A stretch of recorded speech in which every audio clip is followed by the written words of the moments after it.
మీ business ఏదైనా మీ ఊర్లో promotion చేయాలంటే అది సుమన్ టీవీతోనే సాధ్యం. ఇప్పుడే సంప్రదించండి. నా పేరు గంజిమాల దేవి.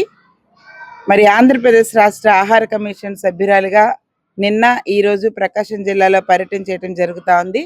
నిన్నటి నుంచి ఒంగోలు మొదలుకొని 5 మండలాలు విస్తృతంగా పర్యటన చేసి రాత్రి మార్కాపురంలో మేము స్టే చేయడం జరిగింది. మార్నింగ్ నుంచి మార్కాపురం నుంచి డోర్నాల చివరి వరకు వెళ్ళి ఇప్పటి వరకు కూడా విజిట్స్ చేయడం జరుగుతూ ఉంది. నా విజిట్స్లో భాగంగా మరి ఐసిడిఎస్ అంటే అంగన్వాడీ కేంద్రాలని, అలాగే ఎఫ్బి షాపులను, ఎంఎల్ఎస్ పాయింట్స్ని, అలాగే హై స్కూల్ ప్రైమరీ స్కూల్స్ని, అట్లనే హాస్టల్కి సంబంధించి రెసిడెన్షియల్ హాస్టల్స్, ఆశ్రమ పాఠశాలలు, మహాత్మా జ్యోతిరాబాయ్ పూలే హాస్టల్స్, అట్లనే Kasturba hostels, welfare hostels visit చేయడం జరిగింది. మరి ఈ జిల్లాలో మా సివిల్ సప్లై ఆఫీసర్ డిఎస్ఓ గారి ఆధ్వర్యంలో మా 5 లైన్ డిపార్ట్మెంట్స్ హెచ్ఓడిస్, డీడీలు అందరి ఆధ్వర్యంలో మేము నిన్నటి నుంచి పర్యటన చేస్తూ ఉన్నాము. నాతో సహకరించిన ప్రతి అధికారికి కూడా నా హృదయపూర్వకంగా పేరు పేరున కృతజ్ఞతలు తెలియజేస్తూ ఉన్నాను. ఈ విజిట్స్లో భాగంగా మా యొక్క ముఖ్య ఉద్దేశం ఏంటంటే, మిడ్ డే మీల్కి వస్తే ప్రతి ఒక్క పిల్లవాడు స్కూల్లోనే తినాలని, వండుతున్న అన్నం గెంజి వార్చకుండా వండాలని, ఎక్కడ కూడా మెనూ డివియేట్ అవ్వకుండా ఏదైతే గవర్నమెంట్ నిర్దేశించి మెనూ డైట్ని చాట్ని చేసిందో ఆ డైట్ ప్రకారమే ఇక్కడ వంట చేయాలని, మరి ఇక్కడే వంట చేసి పిల్లలకి వడ్డించాలి అనేది మా యొక్క ముఖ్య ఉద్దేశం. కాబట్టి మ్యాక్సిమం నాకైతే ప్రకాశం జిల్లాలో మిడ్ డే మీల్ చాలా హ్యాపీగా అనిపించింది. 95% పిల్లలు తిన్నారు, నేను చూశాను. కొన్ని దగ్గరలో ఇంకా మిస్టేక్స్ ఉన్నాయి. కొంత లంచ్ బాక్సులు తెచ్చుకుంటున్నారు, కొంతమంది ఇంటికి వెళ్తున్నారని కూడా తెలిసింది. వాళ్ళతో మేము మాట్లాడాము. ప్రతి హెచ్ఎంకి మేము ఇన్స్ట్రక్షన్స్ ఇవ్వడం జరిగింది. Lunch box is not allowed అని బోర్డు పెట్టమని చెప్పాము.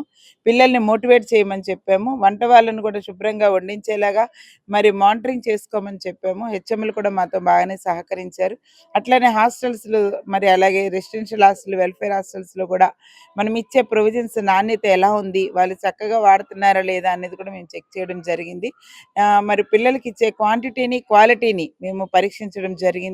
పొద్దున్నే లెగిసినప్పుడు ఇచ్చే పాల దగ్గర నుంచి రాత్రి పడుకోబోయే ముందు ఇచ్చే పండు వరకు కూడా మరి ఎగ్జాక్ట్గా పిల్లలకు అందుతుందా లేదా అని కొంతమంది పిల్లలతో ఆయా హాస్టల్స్లో మాట్లాడడం జరిగింది. నేను evening Markapuram tribal welfare hostel కొంచెం డిసప్పాయింట్ అయ్యింది. ఆ వార్డెన్, ఆ ప్రిన్సిపల్ చాలా నిర్లక్ష్య వైఖరితో మరి పిల్లలకి పెట్టే మెనూ విషయంలో చాలా దారుణమైన పరిస్థితి. ఆ పిల్లలు మాట్లాడుతుంటే మాకు చాలా బాధ వేసింది అనమాట.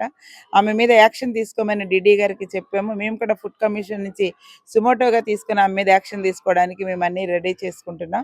అట్లానే చిన్న చిన్న తప్పులు ఉంటే మేము సరి చేసుకోమని చెప్తా ఉంటాము. మళ్ళీ రిపీట్ అయితే కనుక కంపల్సరీగా యాక్షన్ ఉంటుందని వాళ్ళని అయితే హెచ్చరించడం జరిగింది. ఎఫ్బి షాపుల్ని చెక్ చేసాం. ప్రతి బెనిఫిషియరీకి రైస్ ఇవ్వాలి, ఎవరు కూడా రైస్ అమ్ముకోకూడదు. అట్లనే వాళ్ళకి ఇవ్వవలసిన స్లిప్పులు వెంటనే వాళ్ళకి ఇచ్చేయాలి. వాళ్ళు డిస్ప్లే బోర్డు ఖచ్చితంగా క్యూఆర్ కోడ్ ఉన్న చార్ట్ మెయింటైన్ చేయాలి. ఎఫ్బి షాపులు ఎప్పుడు కూడా నీట్గా ఉండాలి. ఎంఎల్ఎస్ పాయింట్ నుంచి ఎఫ్బి షాప్కి వచ్చే ప్రతి సరుకుని కూడా మరి అంగన్వాడీస్కి ఇచ్చే కందిపప్పుతో సహా ఎక్స్పైరీ డేట్లు చెక్ చేసుకోవాలి. ఇలాంటివన్నీ కూడా గ్రౌండ్ లెవెల్లో మేము వర్క్ చేయడం జరుగుతుంది మా ఫుడ్ కమిషన్ నుంచి. ఆంధ్ర రాష్ట్ర వ్యాప్తంగా కూడా కేంద్ర రాష్ట్ర ప్రభుత్వాలు ఏదైతే వెల్ఫేర్ ఇస్తుందో అది ప్రతి ఒక్కరికి సక్రమంగా అందేలా చూడడం, అందిన ప్రతిదీ కూడా అందరూ అనుభవించేలాగా చూడడం అనేది మా పూర్తి బాధ్యత. ఆ బాధ్యతలో భాగంగానే మొన్న బాపట్ల జిల్లా 2 డేస్, ఈరోజు ప్రకాశం జిల్లా 2 డేస్ మేము పర్యటన చేయడం జరిగింది. డోర్నాల మండలంలో జడ్పీ హై స్కూల్లో ఒక చిన్న కంప్లైంట్ మా ఆఫీస్కి వచ్చింది. మా ఆఫీస్కి చిన్న కంప్లైంట్ కాదు, అది పెద్ద కంప్లైంటే. పిల్లల భవిష్యత్తుకు సంబంధించిన కంప్లైంట్.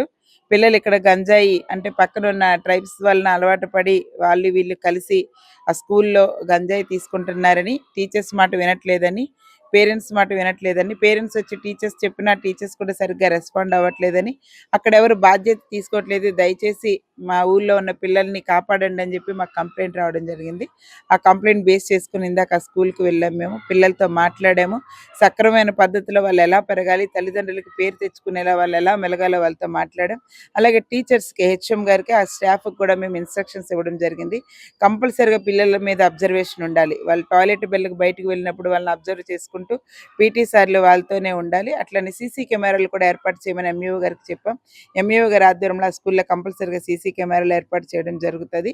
ఆ పిల్లలు భవిష్యత్తు కంపల్సరీగా మన రాష్ట్రంలో మరి ఇదొక పార్ట్ కాబట్టి పిల్లలు చదువు మీద ఎంతో ఖర్చు పెడుతున్న మన రాష్ట్ర ప్రభుత్వానికి మరి మంచి భవిష్యత్తున్న పిల్లల్ని రేపు ఎందుకంటే అనుకుంటాం నేటి బాలలే రేపటి పౌరులని. అలాంటి బాలలను అందించాలన్నది మా సంకల్పం.